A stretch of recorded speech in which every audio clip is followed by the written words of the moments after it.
Boker Tov, good morning. We are fortunate to have two excellent speakers. I think they were presented yesterday. The first one will be Professor Donald Fry, Professor Emeritus of Surgery in New Mexico School of Medicine University. And the lecture would be about care of the excess cost of elective surgical procedure. Thank you. Well, thank you, Professor Schneebaum, and thanks to everyone for showing up on the last day of the program. We're going to talk about something very different this morning, and this is getting into the economics of surgical care. And what are the excess costs associated with taking care of surgical patients? It should be no mystery to anyone that's here that healthcare cost across the world is increasing at a rate that is not sustainable for the future. It's true in every country. It's just worse in some than others. Why is it such a universal problem? Well, it relates, I think, to the fact that patients want services that they don't directly pay for. Oh, yes, they pay for them with taxes and with insurance, but there's a third party that pays for it, and that is kind of a difficult situation where people sense no personal responsibility for paying for it. There's an inelastic supply and demand curve. If you have colon cancer, you can't say, well, it's too expensive, I think I'll just go home and die. That's not the way it works. So people will pay virtually anything for treatments that are critical to their well-being, as well they should. This slide shows you the problems of healthcare cost in the United States. Our cost is way above that of the rest of these samples of countries, and I'm sure that it is much more than exists here in Israel.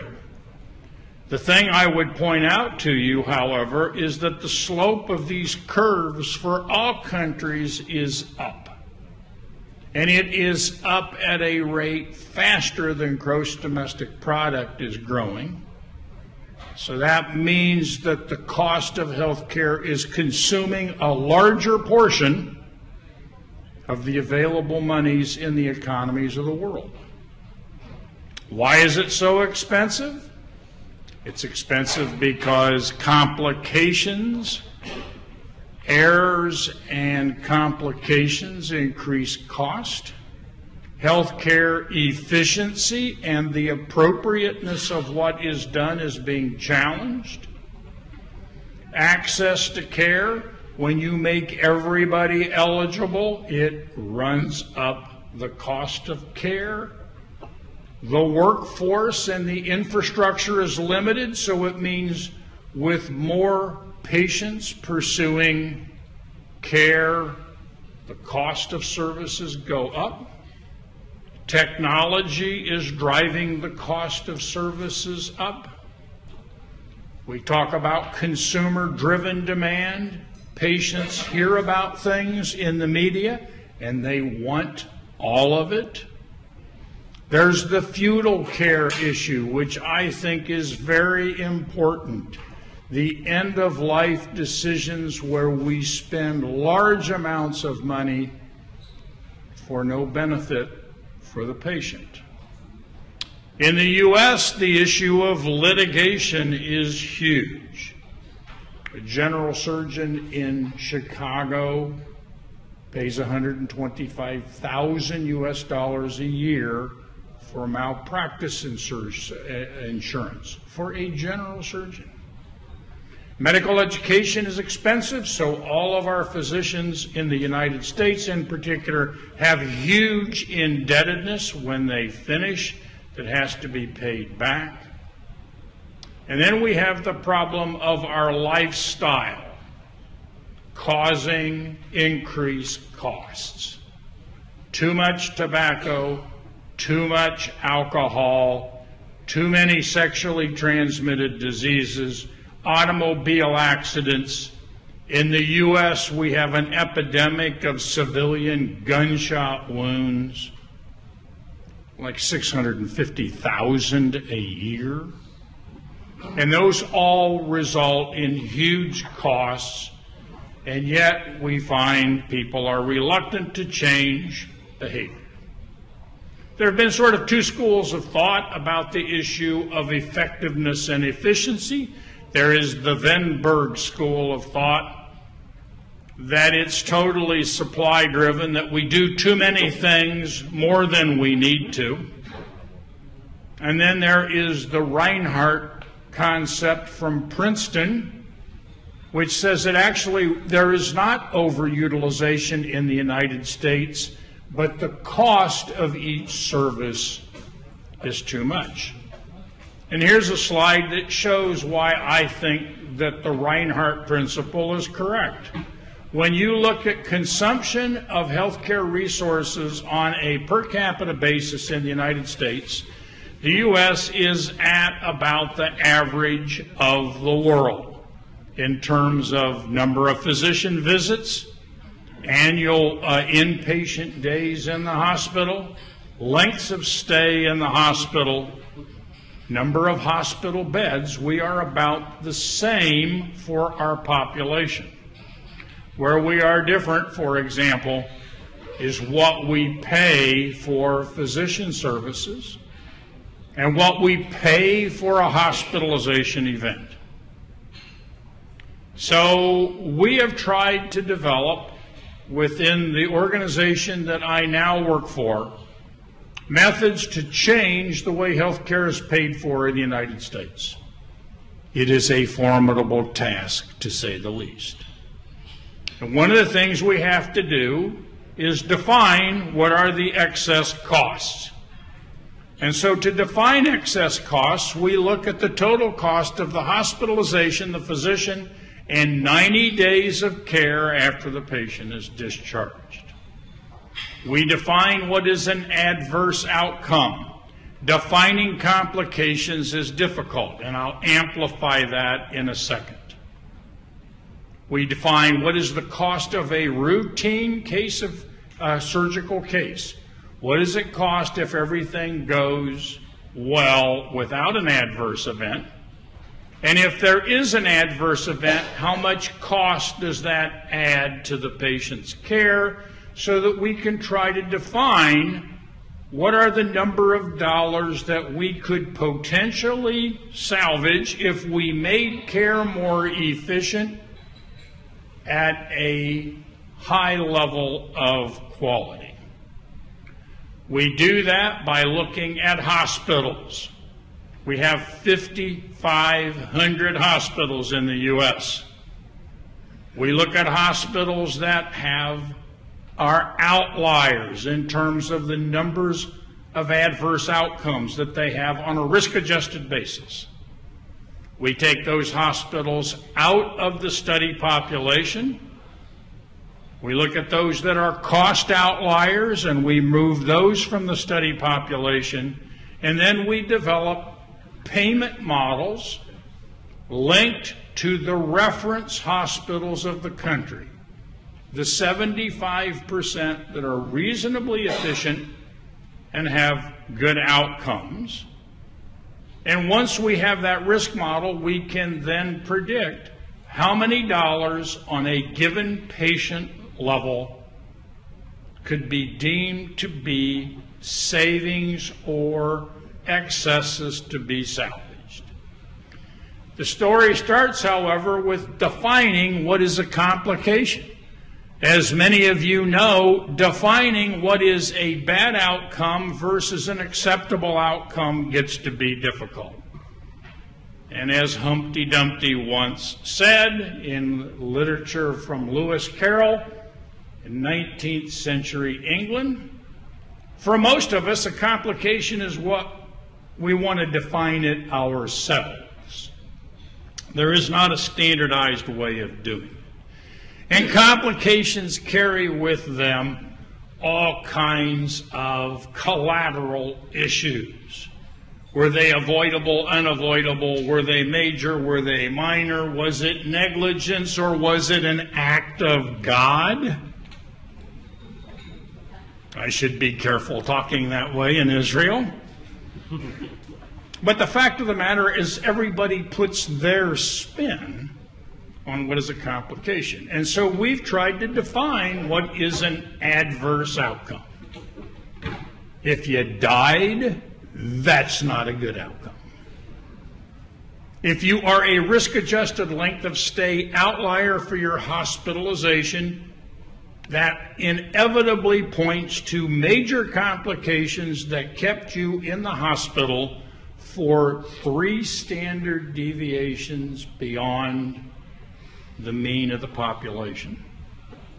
And if you had unanticipated post-discharge treatment, like being readmitted to the hospital or death following admission within 90 days, and I'm going to show you some data as to why I believe these are, in fact, true measures of the adverse outcome in surgical patients.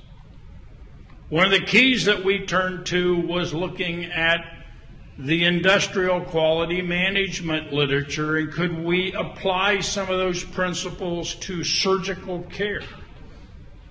And this gentleman, Walter Schuhart, was a remarkable engineer, not a surgeon. And he has this quote from his book, which is priceless. "By their results, we shall know them." And he developed statistical process control, where you can identify outcomes that are outside of the standard that you wish. And he created the infamous control chart, which is used in industry today, to identify when a product is outside of the acceptable limits, be able to identify it in real time so you can involve yourself in changing manufacturing to improve the rate of a defective product. And so we have taken that concept and applied it to the length of stay.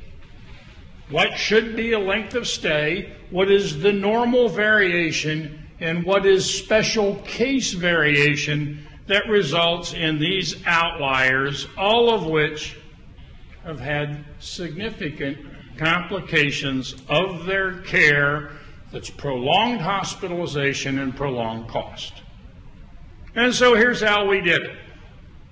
We take 560 hospitals with about 155,000 patients undergoing, in this case, knee replacement. We identify hospitals that do bad coding and throw them out. We identify hospitals that have ineffective care. They have very high rates of outliers.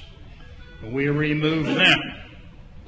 And then we look at inefficient hospitals with high costs on cases that had no complications. And it allows us to plot a scattergram of adverse outcome rates plotted against cost per case. And you can identify in the blue dots hospitals that were considered acceptable performers. And you'll see there's some intermixing of the arrows here, but that's because risk adjustment will give credit for hospitals that have riskier patients. So their figures may look a little bad on the chart, but in reality, they are within limits when one uses risk adjustment. But look at hospitals that have good outcomes, but huge costs. So when we trim away the outliers and we trim away the excess costs, we come up with reference hospitals that allow us to say, what are these people doing that others are not? Can we learn from the group? Can we reduce cost and reduce morbidity and preserve quality of care in a more efficient way. So here's data from colon resections in information that we have published, that we've represented all the good hospitals with a single triangle, and here you can see the outliers, and the pattern is the same regardless of what we study. This is a very complex chart, but it shows you the same thing. With coronary bypass, we start with 286 hospitals. We find that reference hospitals, we eliminate 90 facilities that have either costs or adverse outcomes that are unacceptable. And we find that in the 286 hospitals that we studied, there's excess costs identifiable to the tune of $14,000 per case. Not insignificant. And here you can see the most interesting graph,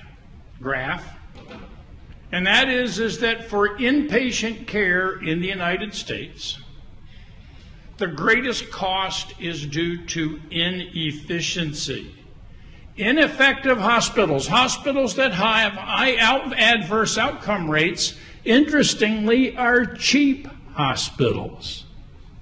They need to spend more money on patient care because their averages look pretty good relative to cost. That's why insurance companies don't give them any grief.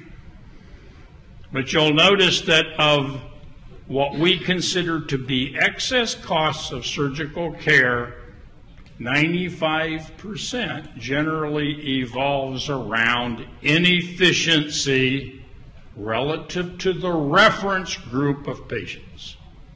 We've done the same kind of study here with major vascular surgery, endarterectomy, aortic aneurysm repair, distal femdistal bypasses, and you see the same information. Total hospitals, you get down to finding only 329 of 447 met the criteria as illustrated. And similarly, the costs were excessive. This data is about to be presented at a national meeting in the U.S. It's a study of 2 million elective surgical cases. We identify the adverse outcomes illustrated for you here, and we find that most of the bad quality of care actually is identifiable after discharge. There are more deaths after discharge than there were in the hospital. There's a very high rate of readmission of patients after discharge. These prove to be extraordinarily expensive. Here's what happens in cost in colon resection if a patient has an excess length of stay and then is readmitted. $125,000 compared to the normal high-risk MSDRG without complications, that's about $35,000. Coronary artery bypass is the same. For each of the categories, as you will see here, outliers cost more. If they have both outlier status and readmission, it costs more. And deaths cost more. Major vascular surgery, the same trend. Readmissions, excess length of stay. And to show you that I'm not just picking on surgeons, the same thing applies to medical admissions. So here is looking at community-acquired pneumonia, and what you see is that if they're outliers for their hospitalization, it costs more. When they go home, they die more often after discharge than they do in the hospital. And if you are an outlier for your hospitalization and you are then readmitted, the costs of pneumonia are staggering, 5 times what would be predicted by the equation. So in conclusion, Excess risks and excess cost in surgical care are secondary to inefficiency during inpatient care. They are secondary to risk-adjusted length of stay outliers who have catastrophic complications, and they are due to readmissions within 90 days. The solution, in my view, is to have surgeons be fully engaged with their hospitals in realigning their incentives.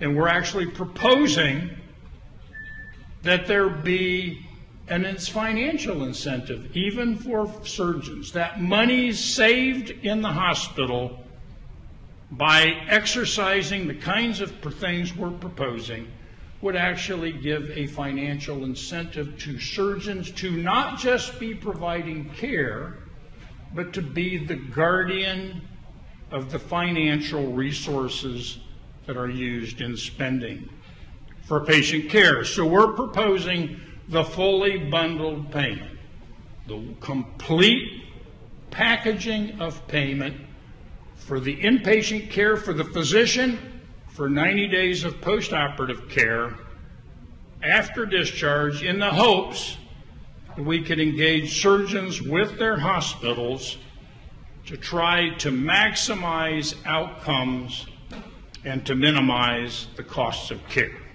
Thank you very much.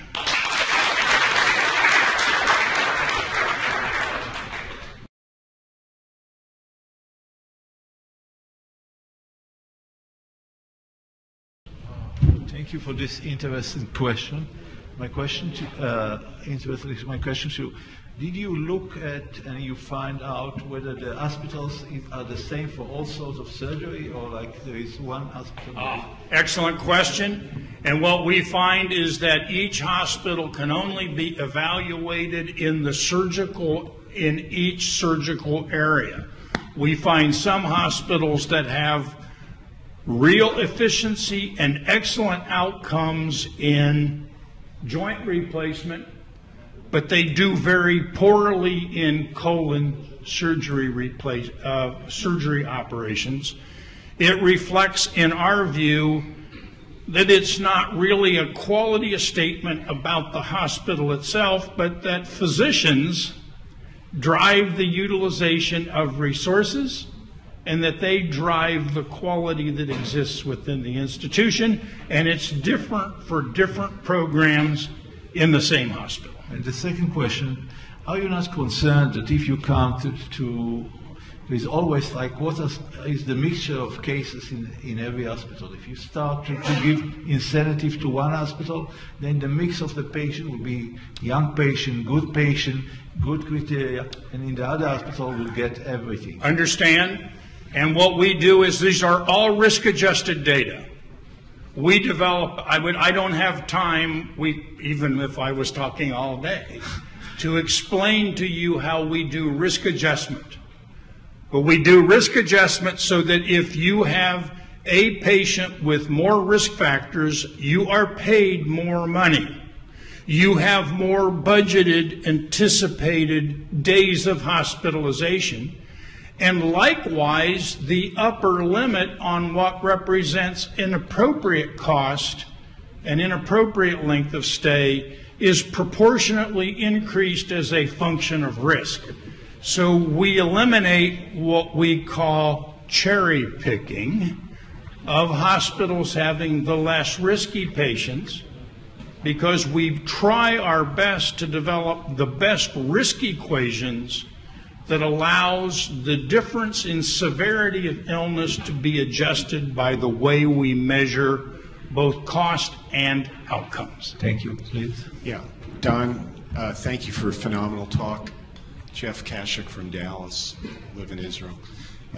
One of the challenges we have is that the data that you presented works very well in a whole variety of elective procedures, as you've outlined. Yes. One of the biggest challenges that we have, and I suspect John might be bringing this up too, is how do we create metrics in acute care surgery where we're dealing with perforated appendicitis, yes, perforated diverticulitis, but patients who don't fit into those elective schematics, and we're really having a problem with the reporting agencies and so on in terms of how we evaluate our outcomes and metrics? Excellent question. And what we are doing, for example, we have 2 very large grants right now from the Agency for Healthcare Research and Quality, where we are now trying to take a snapshot of the patient at admission in terms of their total laboratory values and in terms of their present on admission coding for acute things.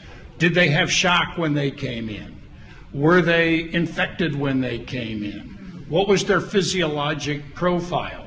What was their albumin? What was their admission hemoglobin? What is their admission creatinine? And so we now have methods, I believe, for trying to make our risk equation take into consideration the patient's physiologic profile and their disease at presentation, so that things that might be distorted into being considered complications are actually risk factors in the equation.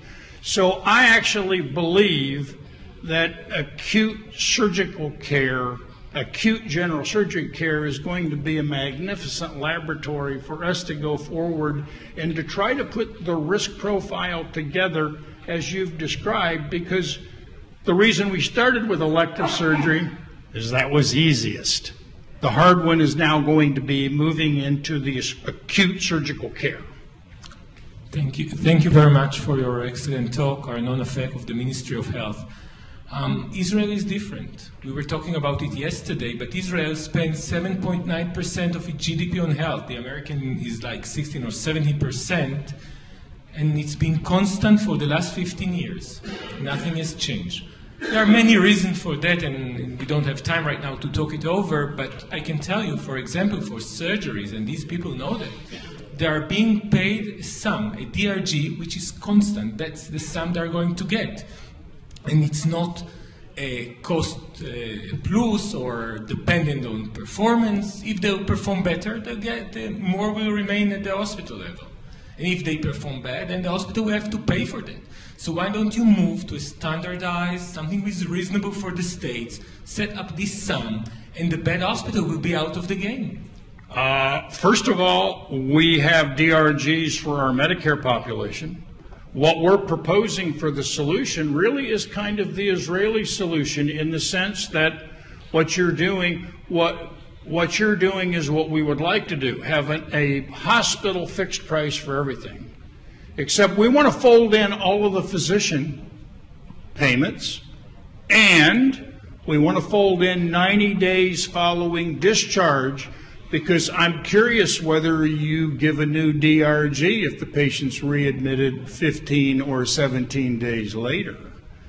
And that may be a problem. But I actually think I would point to Israel as evidence that what we're proposing for the U.S. will work. And I even have a better angle, and that is as if Israeli surgeons save the hospital $1,000 or $1,500 per case, shouldn't the surgeon get a piece of the pie for having done it? So if anybody is interested, Seems your suggestion was very popular here. If anybody is interested, I will gladly send you reprints on all of this, of what we are proposing as the 90-day bundled payment strategy to actually build on what you've already created in Israel, because I think that works.